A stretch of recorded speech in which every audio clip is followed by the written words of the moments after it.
बेटा probability start कर रहे हैं और प्रोबेबिलिटी का बेसिक कवर करेंगे। चैप्टर का नाम लिख लो प्रोबेबिलिटी। बेटा प्रोबेबिलिटी में बेसिक कवर होएगा 10th वाला, फिर 11th वाला और फिर 12th वाला, सारा कवर करेंगे अभी। ठीक है। प्रोबेबिलिटी का फॉर्मूला होता है, लिखो, number of favourable cases divide by total number of cases.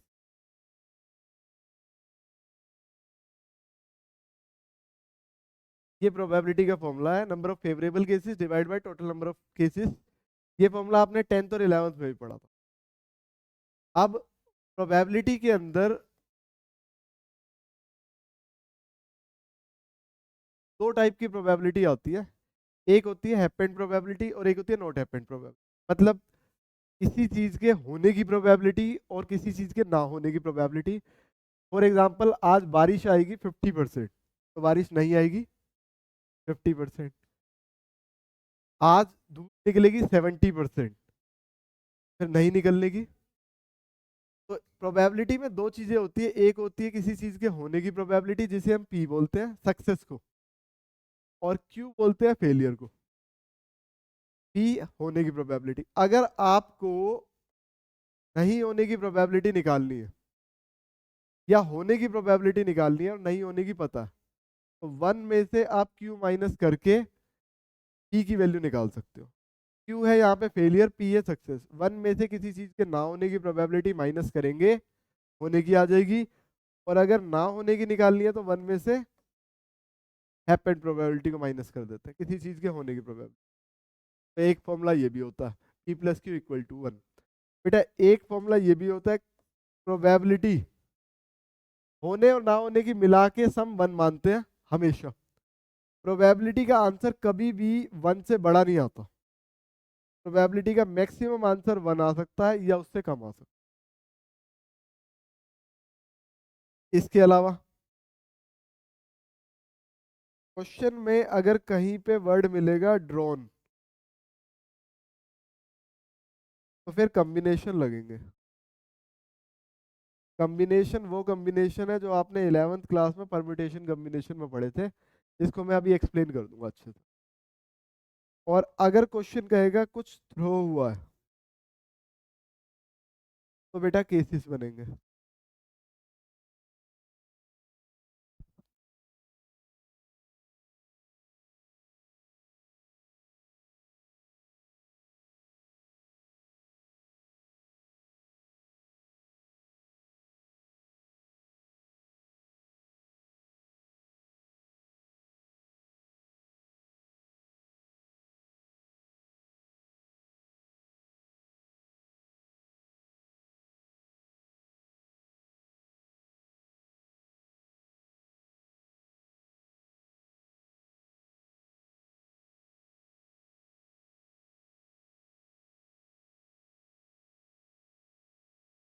बेटा ड्रोन में कॉम्बिनेशन लगेगा, थ्रोन में केसेस बनेंगे।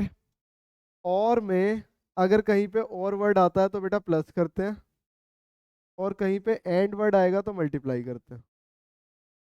ये भी आपको ध्यान रखना। ठीक है। मेन बेसिक फॉर्मूले तो ये हैं। इसके बाद कुछ फॉर्मूले ऐसे पढ़ेंगे जो हमने 11th क्लास में पढ़े थे, बट उससे पहले मैं कॉम्बिनेशन को एक्सप्लेन कर रहा हूँ। कॉम्बिनेशन के शॉर्टकट एक्सप्लेन कर रहा हूँ बेटा, ध्यान से समझना, ये क्वेश्चंस में काम आएंगे आपके।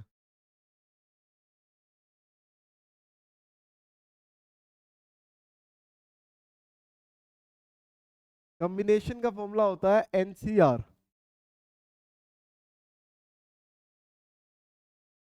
कॉम्बिनेशन का फॉर्मूला होता है एनसीआर, और एनसीआर का फॉर्मूला ओपन होता है n factorial divide by r factorial और एन माइनस आर फैक्टोरियल।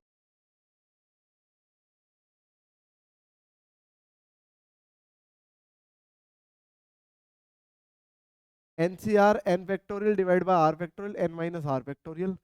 जैसे आपको निकालना है 5c2, फॉर्मूला कहता है 5 फैक्टोरियल डिवाइड बाय 2 फैक्टोरियल, और 5 माइनस 2 फैक्टोरियल यहाँ आएगा। 5 फैक्टोरियल सेम रहेगा, फैक्टोरियल सेम, और 5 माइनस 2 हो जाएगा। 5 फैक्टोरियल को ओपन करते हैं अब। 5 इंटू 4 इंटू 3 फैक्टोरियल पे रोकना है तो यहाँ फैक्टोरियल लगा के रोक देते हैं। 3 फैक्टोरियल कट हो गया। 5 इंटू 4 डिवाइड बाई 2 फैक्टोरियल हो गया 2 इंटू 1 से कट हुआ 2 पे, आंसर आ गया 5 टू द 10। इस तरीके से आप कॉम्बिनेशन को ओपन करते हो, लेकिन हम इस तरीके से नहीं करेंगे। हम कैसे करेंगे वो सुनो। 5C2 लिखा है, 5 को 2 बार उल्टा खोल दो, 5 इंटू 4, और नीचे जो 2 लिखा है उसको 1 तक ले जाओ। 2 से 4 कट करेंगे 2 पे, आंसर आ गया 10 सेम। बेटा कोई भी फॉर्मूला लगाने में टाइम वेस्ट नहीं करेगा। 5C2 5 इंटू 4, 5 को 2 बार उल्टा खोलना है, नीचे 2 इंटू 1, 2 से 4 कट हुआ, 5 इंटू 2 10 आ गया। अब ये तो बेटा फॉर्मूले खोलने पड़ते हैं, जैसे 5C2 हो गया, 10C3 हो गया, 13C4 हो गया, इस तरीके से कुछ बेसिक फॉर्मूले हैं जो आपको टिप्स पे लर्न होने चाहिए, वो ध्यान दो। कोई भी C0 पे, जैसे 2C0 हो गया, आंसर बेटा 1। ऐसे ही 2C0 की जगह 5C0 हो गया, आंसर 1। 10C0 हो गया, आंसर 1। इसके अलावा कोई भी C1 पे, C1 सेम आ जाएगा बेटा 2। 5C1 सेम आ जाएगा 5। 10C1 सेम आ जाएगा 10। अब सुनो, कई बार याद नहीं भी होते, सीधा सा फंडा याद करो, जहां 0 मिला हमेशा 1। जैसे हमें पता है ना किसी की भी पावर 0 1 होती है, वैसे ही यहाँ पे कॉम्बिनेशन में कभी भी 0 आया, आंसर हमेशा 1। यहाँ पे याद करने की ट्रिक बेटा, इन दोनों को मल्टीप्लाई कर रहे हो आप, 2 इंटू 1 2, 5 इंटू 1 5, 10 इंटू 1 10, ये भी याद हो गया शॉर्टकट। अगला सुनो, एक तीसरा शॉर्टकट, जैसे 2C0 1 होता, ऐसे ही 2C2 भी 1 होता, 5C5 भी 1 होता, और 10C10 भी 1 होता। ये आपको याद रखना है। अब ये कैसे 1 याद होएगा ये भी सुन लो, या तो आप ऐसे भी याद कर सकते हो डिवाइड, लेकिन फिर भूल जाओगे, यहाँ मल्टीप्लाई हुआ यहाँ डिवाइड, तो ऐसे भी भूल जाओगे। तो अभी ट्रिक क्या है, ट्रिक समझो बेटा। 5C2 इक्वल होता है किसके, याद है किसी को? 5C2 5C3 के इक्वल होता है। कैसे? 5 माइनस 2 3, और ये वाला पार्ट आपको नीचे मिल गया माइनस करने पे, तो ये इक्वल होंगे। या फिर ट्रिक ये भी कहती है कि नीचे वाले जिन दो का सम ऊपर वाले से मैच हो जाता है, उसकी वैल्यू सेम होती है। जेन्युइन फॉर्मूला जो बना हुआ है वो ये है, नीचे वालों का सम करने पे ऊपर वाले से मैच हो जाता है, तो फिर ये दोनों इक्वल होते हैं। देखो 5C3 सोल्व करके दिखाता हूँ। 5 इंटू 4 इंटू 3, 3 बार उल्टा को लेंगे 5 को, और 3 को लेके जाएंगे 1 तक। 3 से 3 कैंसिल, से 4 कैंसिल, आंसर आ गया 10। एक और ट्राई कर लेते हैं। अब देखो कई बार ना करते टाइम आपको ऐसे मिलता है 10C7 सोल्व करो, मतलब 10 को 7 टाइम्स खोलेंगे, नहीं बेटा ये टफ है।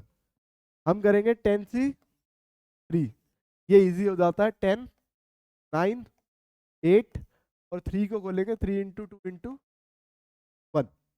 अब 3 से कैंसिल हुआ 9, 2 से कैंसिल हुआ 4, 3 4 जा 12 इंटू 10 120। 10C7 की डायरेक्ट वैल्यू 120 ऐसे। अभी देखो फॉर्मूला बताया, 10C7 किसके इक्वल, 10C3 के। अगर 12C4 होगा तो किसके इक्वल होगा, 12C8 के। खोलेंगे किसको, 12C4 को, छोटी वाली वैल्यू को ओपन करना वो इजी रहता, ठीक है। ऐसे ही 9C3 किसके इक्वल होगा, 9C6 के। और ऐसे ही 2C0 किसके इक्वल होगा, 2c2 के इक्वल होगा, क्योंकि 2c2 माइनस 0 करोगे तो 2 आएगा, और 2 माइनस 2 करोगे तो 0 आएगा, नीचे वालों का सम भी चेक करोगे तो भी सेम आएगा। जो 2c0 का आंसर है वही सेम पे आंसर है। 5c0 5c 5 के इक्वल, 10c0 10c 10 के इक्वल, इस ट्रिक से। ठीक है, 2c2 सोल्व करके दिखाता हूँ, देखो। c2 का मतलब है 2 को 2 बार उल्टा खोलना है, और जो नीचे है उसको 1 तक लेके जाना।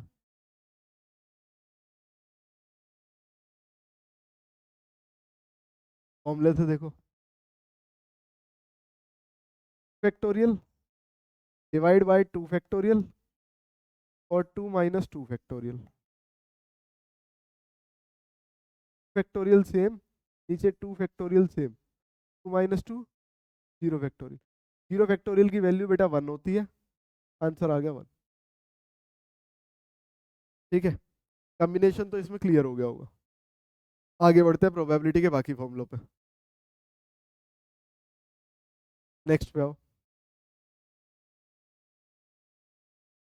11th क्लास में हमने कुछ फॉर्मूले पढ़े थे प्रोबेबिलिटी में, और 11th क्लास एक चैप्टर था फर्स्ट सेट्स में भी ये फॉर्मूले पढ़े थे हमने, कि P A union B equal होता है P A plus P B minus intersection.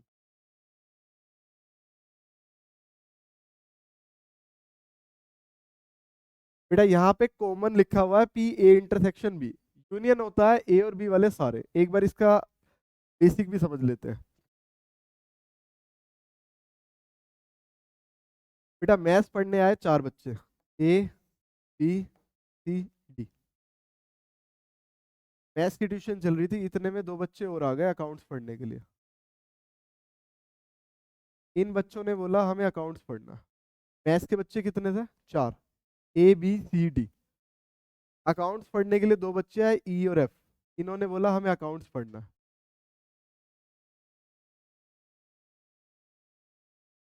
ये बच्चे थे मैथ्स वाले। 2 बच्चे आए अकाउंट्स के, इन्होंने बोला अकाउंट्स पढ़ना है। और जब ई और एफ ने बोला अकाउंट्स पढ़ना है, तो मैथ्स के बैच से 2 बच्चे और खड़े हो गए, इन्होंने बोला हम भी अकाउंट्स पढ़ना है। मैथ्स के बच्चे कितने थे? ये मैथ्स वाले बच्चे हैं 4। अकाउंट्स में बच्चे कितने हैं? अकाउंट्स पढ़ने वाले बच्चे कितने हैं? 4। ई एफ ने आके बोला हमें अकाउंट्स पढ़ना है, और सी डी मैथ्स के बैच में से खड़े हो गए थे, इन्होंने बोला अकाउंट्स तो हम भी पढ़ेंगे। अकाउंट्स में बच्चे कितने हो गए? बट इंस्टीट्यूट में टोटल बच्चे कितने आए? बेटा दोनों में कॉमन पढ़ने वाले बच्चे कौन से थे? 2 बच्चे। देखो ए को हमने यहाँ पे मैथ्स माना, बी को हमने अकाउंट्स माना। दोनों में कॉमन वाला ये पार्ट दिख रहा है आपको, सी डी। तो जब भी ये साइन आएगा इंटरसेक्शन का, इसका मतलब होगा कॉमन, और इसी का मतलब है बोथ वर्ड, और इसी साइन का नाम होता है इंटरसेक्शन।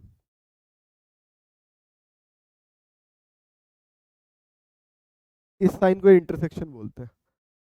अभी हमने बोला मैथ्स में थे 4 बच्चे, अकाउंट्स में थे 4 बच्चे, दोनों में कॉमन थे 2 बच्चे, लेकिन इंस्टीट्यूट में बच्चे कितने आए थे? ऐसा क्यों? मैथ्स के 4 अकाउंट्स के 4, टोटल तो 8 होने चाहिए, फिर 6 क्यों? क्योंकि 2 बच्चे कॉमन है। तो बेटा फॉर्मूला यहीं से ही बनेगा, अगर आपको टोटल बच्चे निकालने हैं तो आप मैथ्स प्लस अकाउंट्स करो, टोटल हो गए 8, और कॉमन वालों को एक बार माइनस कर दो, क्योंकि काउंटिंग दोनों में हुई थी।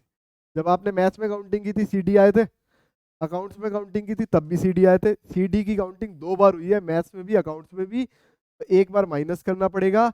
मतलब 4 + 4 8 - 2 6, फॉर्मूला बन गया ये रहा, P A plus P B minus intersection. 4 बच्चे मैथ्स के, 4 बच्चे अकाउंट्स के, 2 माइनस करो, टोटल आंसर आ जाएगा 6। और 6 वो बच्चे हैं जो इंस्टीट्यूट में टोटल आ रहे हैं। पी ए यूनियन बी का आंसर हो गया 6, और ये फॉर्मूला ऐसे बना। अब दूसरा फॉर्मूला बेटा, दूसरा फॉर्मूला है पी ए माइनस बी। अगर आपको ये बोला जाए कि सिर्फ मैथ वाले बच्चे बताओ, तो आप मैथ्स, मैथ्स हमने माना पी ए, उसमें से दोनों के कॉमन वाले माइनस कर दो। 4 में से कॉमन वाले 2 माइनस करोगे, बचे हुए ओनली मैथ्स आ जाएंगे, पी ए माइनस बी।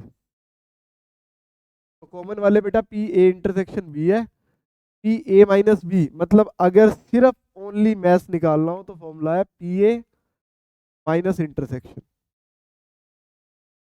अगले पे आओ, अगर सिर्फ ओनली अकाउंट्स निकालना हो तो फॉर्मूला सेम हो जाएगा, स्टार्टिंग में ए की जगह आ जाएगा B, P B minus P A intersection B.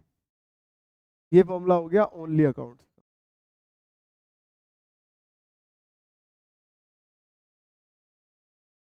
अब एक वर्ड आता है mutually exclusive, not mutually exclusive. Mutually exclusive का मतलब क्या होता है और नॉट म्यूचुअली एक्सक्लूसिव मतलब क्या होता है?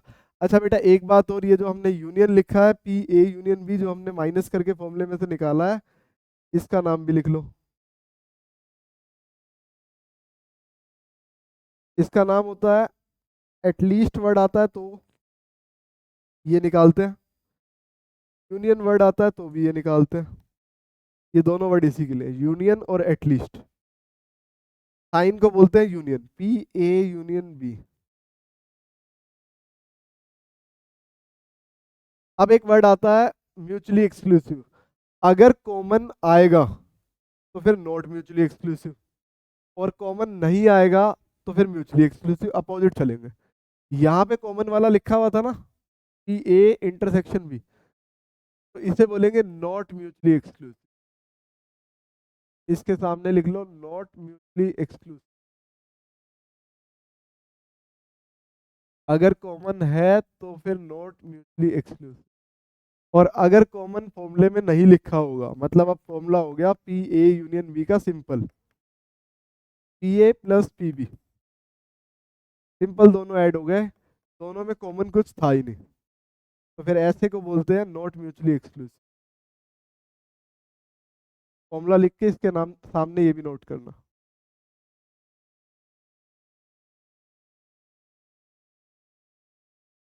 P A plus P B.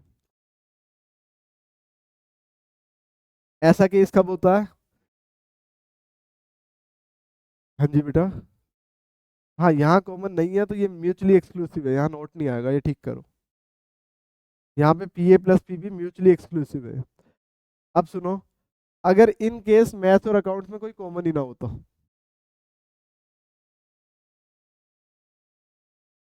Maths में आए 3 बच्चे, अकाउंट्स में आए 2 बच्चे, टोटल इंस्टीट्यूट में बच्चे कितने आए?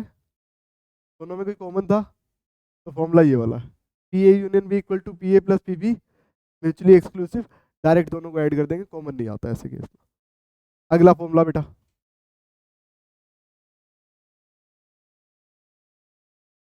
पी ए यूनियन बी, पूरी ब्रैकेट के बाहर कॉम्प्लीमेंट वर्ड लगा लो, एक ही बात है। या फिर इसी फॉर्मूले को ऐसे भी लिखा जाता, पी ए यूनियन बी, बेटा ये भी कॉम्प्लीमेंट का ही साइन है। अभी तक मैंने दोनों सेम चीजें लिखी है, पी ए यूनियन बी हो या पी ए यूनियन बी पूरे के ऊपर बाहर हो, इसे कॉम्प्लीमेंट बोलते हैं। दोनों तरीके हैं लिखने के। फॉर्मूला क्या बनता है इसका? आप इसको 1 माइनस लिखो सेम, बिना कॉम्प्लीमेंट के।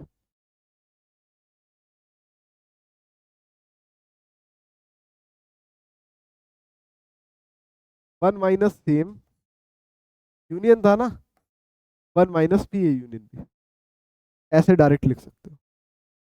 अब इसी फॉर्मूले को थोड़ा सा और भी एक्सटेंड कर सकते हैं,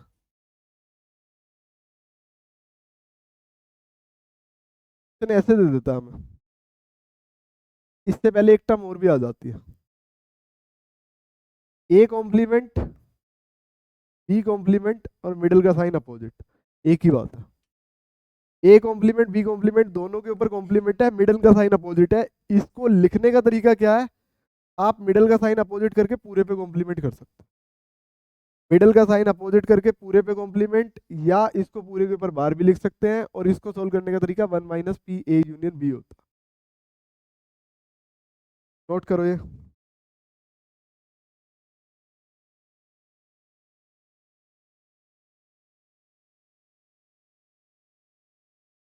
बेटा सेम तो है, मिडिल का साइन चेंज करके पूरे के ऊपर कॉम्प्लीमेंट, दोनों ये एक ही चीज है, बस साइन लिखने के तरीके अलग अलग है।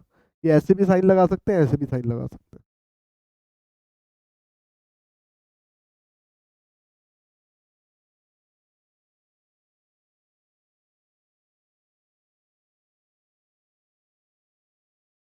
बेटा एक ट्रिपल वाला फॉर्मूला रह गया।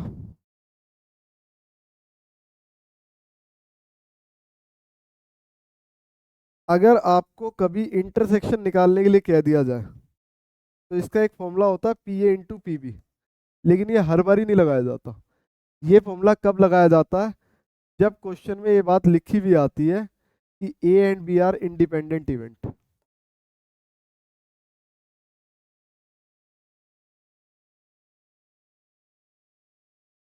ये फॉर्मूला अप्लाई सिर्फ इंडिपेंडेंट इवेंट पे होता।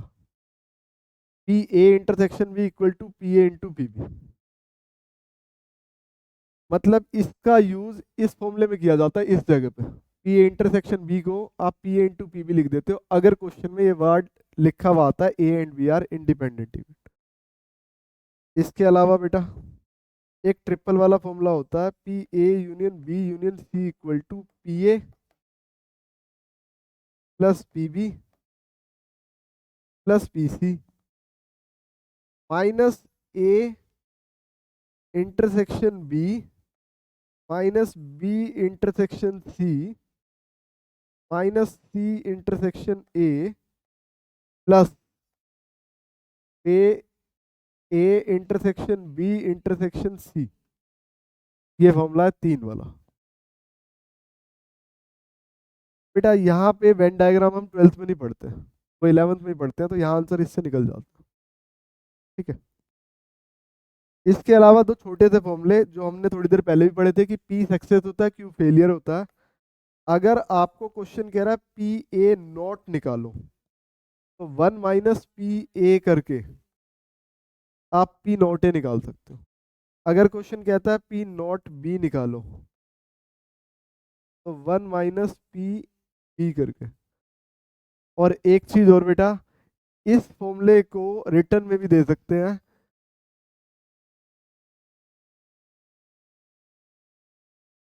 ये जो फॉर्मूला हमने पढ़ा है ये वाला, इस फॉर्मूले को रिटर्न में भी लिख देते हैं नाइदर ए नॉर बी। तो इसका मतलब भी यही होता। नाइदर ए नॉर बी का मतलब भी ये दिया हुआ है आपको, ये आपको याद रखना पड़ेगा। अब इसके बाद आते हैं बेसिक इंफॉर्मेशन पे। डाइस, कार्ड और कॉइन, 2-2 मिनट की इंफॉर्मेशन है। मेन ये था बेटा, वो आपने पहले भी पढ़ी हुई है 10th 11th में।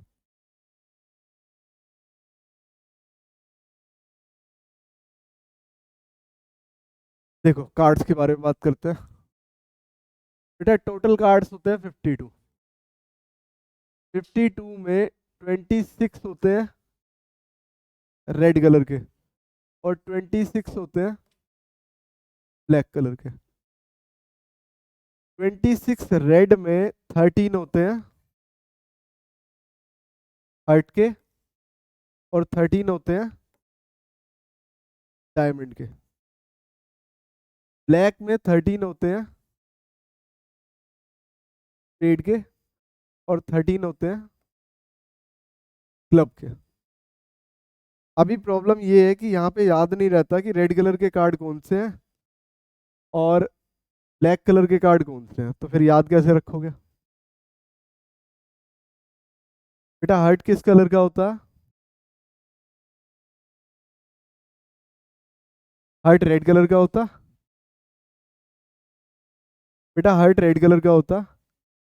और डायमंड, डायमंड बेटा देते उसी को ही है जिसको हार्ट देते हैं, ऐसे ही याद रखना।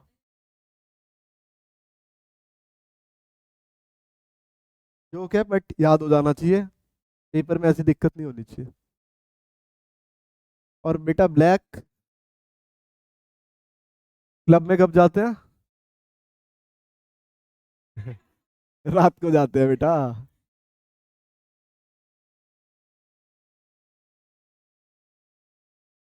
और स्पेड का कोई ऑप्शन नहीं है, जब आपको रेड वाले याद हो जाएंगे तो बाकी के दो बचे हुए ऑटोमेटिकली ब्लैक हो जाएंगे। ठीक है। अब बेटा ये 13 कार्ड कौन से होते हैं इन पे फोकस करते हैं। 13 कार्ड होते हैं बेटा, इन 13 कार्ड पे लिखा होता है A 2 3 4 5 6 7 8 9 10 J क्यू के। समझो बेटा, टोटल मिला के 13 कार्ड होते हैं, 8 2 3 4 5 6 7 8 9 10 JQ के। ये 13 कार्ड हार्ट में होते हैं, तो आपको इस पे ये साइन मिलता कार्ड पे। डायमंड में होते हैं तो आपको ये साइन मिलता। क्लब में होते हैं तो बेटा आपको ये साइन मिलता। और स्पेड में होते हैं तो बेटा ये साइन मिलता। लेकिन लिखा सब पे ए से लेके के तक यही लिखा होता सेम, सब कार्ड में। अब बेटा यहाँ पे बात करें हम फेस कार्ड की। अच्छा, आपको नाम तो पता है ना, ए से एस, जे से के से, और के से।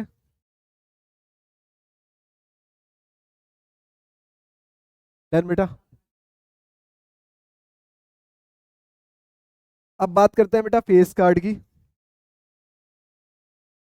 क्वेश्चन पूछता है फेस कार्ड कौन से हैं? तो बेटा ये 3 ऐसे हैं जिनके ऊपर फेस छपे होते हैं। अच्छा एक बात और, जैक का एक नाम और भी होता है बेटा,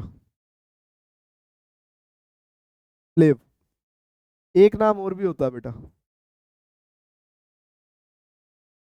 ये नाम आपको बेटा दिख सकते हैं बोर्ड में, ध्यान रखना। ऐसे नाम आने पे कई बार हम आइडेंटिफाई नहीं कर पाते, ये आपको पता होना चाहिए बहुत अच्छे से। जैक का ही नाम स्लेव होता है और नेव होता है। अब क्वेश्चन पूछ रहा है फेस कार्ड। बेटा फेस जैक पे, क्वीन पे और किंग पे छपे होते हैं। 3 कार्ड होते हैं फेस के, लेकिन ये 3 कार्ड इसमें होते हैं, इसमें भी होते हैं, इसमें भी होते हैं और इसमें भी होते हैं। तो टोटल मिला के 12 हो गए फेस कार्ड।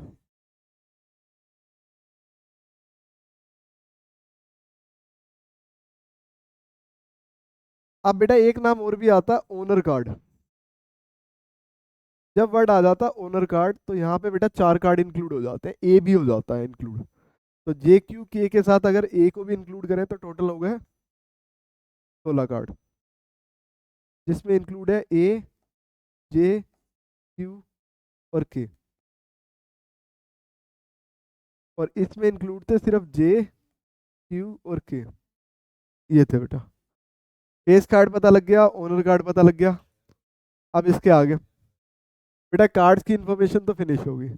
अब चलते हैं आगे डाइस की इंफॉर्मेशन पर।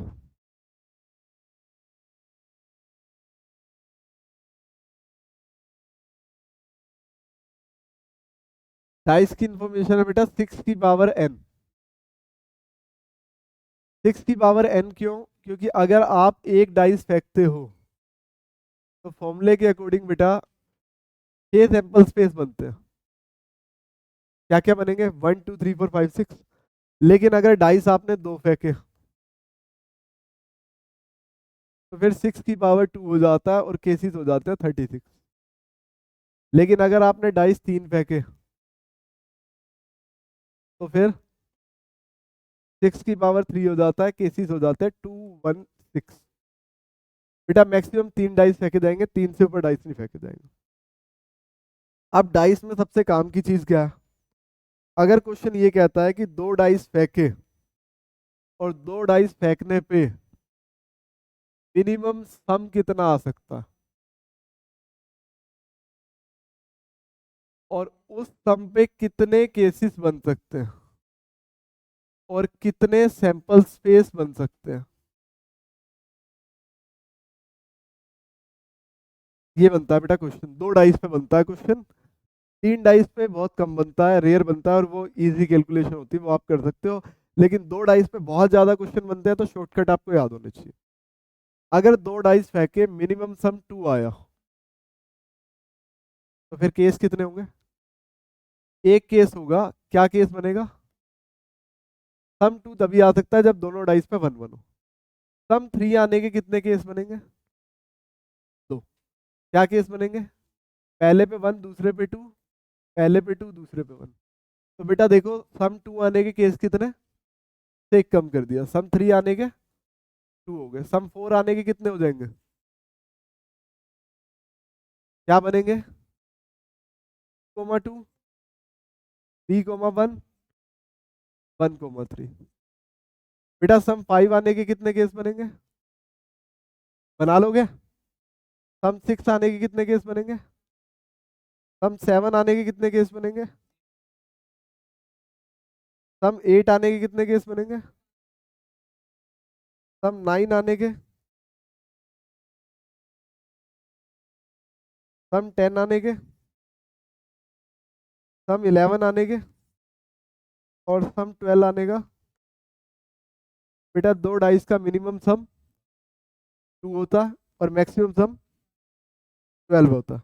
और एक केस कौन सा बनेगा इसमें? तो ऐसे बाकी केस बना लोगे ना। ये होती है डाइस की शॉर्टकट, ये आपको लर्न होने चाहिए टिप्स पे। ट्रिक क्या है, अब ट्रिक समझो। मिनिमम सम 2, मैक्सिमम सम 12, ये आपको याद होना चाहिए।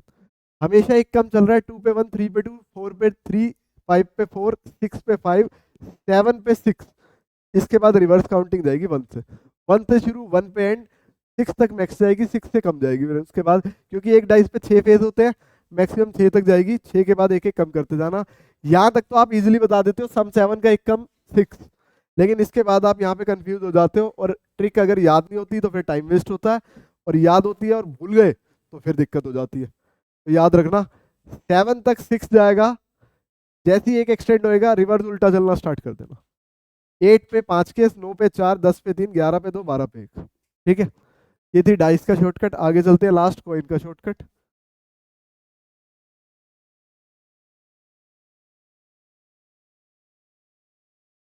बेटा कॉइन का फॉर्मूला होता है 2 की पावर n।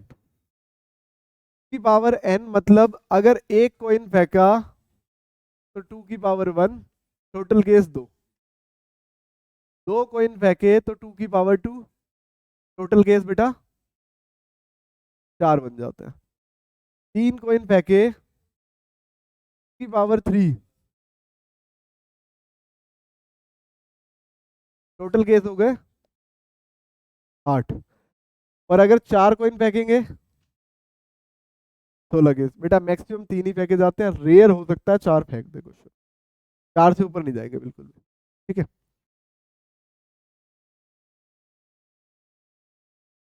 आप शॉर्टकट सुनो। बेटा बिना सैंपल स्पेस बनाए आप क्वेश्चन नहीं कर सकते कभी भी। अब सिंपल सा शॉर्टकट है, अगर कभी एक कॉइन फेंका तो एक कॉइन का शॉर्टकट ये कहता है एक हेड और एक टेल। मतलब जितने यहाँ पे फेंके गए हैं, एक कॉइन फेंका गया, टोटल सैंपल स्पेस कितने? 2। 2 के आधे हेड मिलेंगे और आधे टेल मिलेंगे। 2 के आधे हेड और आधे टेल। बेटा यहाँ पे टोटल कितने फेंके गए कॉइन? 2। सैंपल स्पेस टोटल कितने बने? 4। 4 के आधे कैसे लिख रहे हैं वो समझो। 2 हेड ऐसे लिखने हैं आपको, 2 हेड वर्टिकल में लिखने हैं, और 2 टेल उसी के नीचे लिखने हैं। 4 के आधे 2 हेड 2 टेल। अब इन 2 के आधे सामने लिखने हैं। 2 का आधा एक हेड, एक टेल, एक हेड, एक टेल, इस तरीके से चलेंगे। ये बने हैं 4। 2 कॉइन फेंकने पे 4 सैंपल स्पेस बनते हैं, चारों कवर हो गए। 2 हेड आ सकते हैं, 2 टेल आ सकते हैं, एक हेड एक टेल, एक टेल एक हेड, 4 सैंपल स्पेस बन सकते हैं। अब 3 पे समझो, अगर 3 कॉइन फेंकेंगे टोटल सैंपल स्पेस 8। 8 के आधे 4 हेड आपको ऐसे लिखने हैं, और 4 हेड के नीचे 4 टेल ऐसे लिखने हैं। अब 4 के आधे 2 हेड 2 टेल आप यहां पे लिखोगे।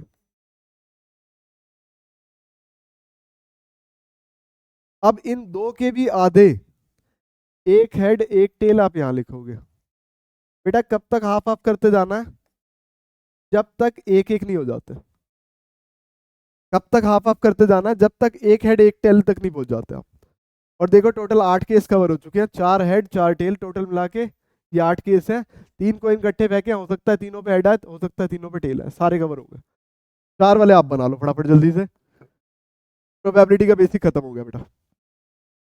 4 वाले आप बना लो फटाफट जल्दी से। हाँ 8 हेड 8 टेल, जल्दी बना लो बेटा, कोई बात नहीं। एक बना लोगे तो मुझे पता लग जाएगा सही बना रहे हो या गलत बना रहे हो। जल्दी बना लो सारे।